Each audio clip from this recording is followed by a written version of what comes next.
ክፍሉ ውስጥ ገብተው ለምን እንደመጡ ጠፋቦ ወዲያውኑ በገቡበት በር ተመልሰው ይውጡ።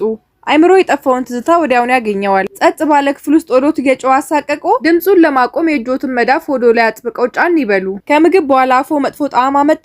በሾርባ ማንኪያ የምላስዎን የኋለኛ ክፍል ፍቀው ባክቴሪያዎቹን ወዲያውኑ ያስወግዷቸው። ከሻወር በኋላ ወይም ዋኝተው ሲወጡ ጆሮ ተደፈነ፣ ራስዎን ወደ ጎን ዘንበል አድርጉና በአንድ እግሮ ዝለሉ።